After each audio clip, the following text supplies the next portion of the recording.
Formation నడుస్తా. రేవంత్ రెడ్డి గారు ఏకంగా మెస్సీ మ్యాచ్ కి రాహుల్ గాంధీనే తెచ్చారు ఇక్కడికి, మీరు ఆయనకు పదవి గండం అంటున్నారు. ఆయన చాలా స్ట్రాంగ్ అయిపోయారు అంటున్నారు, పార్టీలో కాలేదా? రాహుల్ గాంధీ అంటే ఆయన డమ్మీ పాపం. ఆయన ఇప్పుడు ఏమైపోయింది, రాహుల్ గాంధీ పరిస్థితి ఏమైపోయిందంటే ఎవడు పిలుస్తాడికి పని లేదు పాపం. ఆయన ఢిల్లీలో ఎవడు పిలుస్తాడు అని వెయిట్ చేస్తున్నాడు. లాస్ట్కి ఫుట్బాల్ మ్యాచ్ కూడా వచ్చి కూర్చుండే పరిస్థితి రాహుల్ గాంధీని తీసుకొచ్చిండ్రు.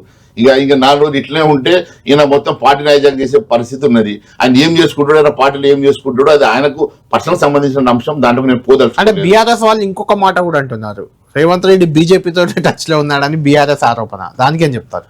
ఇప్పుడు ఈయననేమో వాళ్ళు టచ్ లో ఉన్నారంటారు, వాళ్ళేమో వీళ్ళు టచ్ లో ఉన్నారంటారు. ఈయననేమో వీళ్ళు వాళ్ళు ఒకటి అంటారు. ఇప్పుడు మా పరిస్థితి ఎట్లా ఉన్నది, వీళ్ళు ఎవరన్నా అటు ఇటు పోయేసి మాకు అటాక్ చేసే ప్రయత్నం చేస్తూ ఉన్నారు. భారతీయ జనతా పార్టీ చాలా స్పష్టంగా చెప్తా ఉన్నది, మాకు ఎవరితోటి కూడా ఈ రాష్ట్రంలో ఎవరితోటి మాకు సంబంధాలు పెట్టుకునే అవసరం మాకు లేదు. భారతీయ జనతా పార్టీ నిఖార్సుగా రేపు రాబోయేటువంటి ఎలక్షన్స్లో భారతీయ జనతా పార్టీ కాషాయ జెండా ఎగరేస్తుంది. తెలంగాణ రాష్ట్రం కైవసం చేసుకుంటాం. ఖచ్చితంగా తెలంగాణలో రాబోయేది భారతీయ జనతా పార్టీ ప్రభుత్వమే.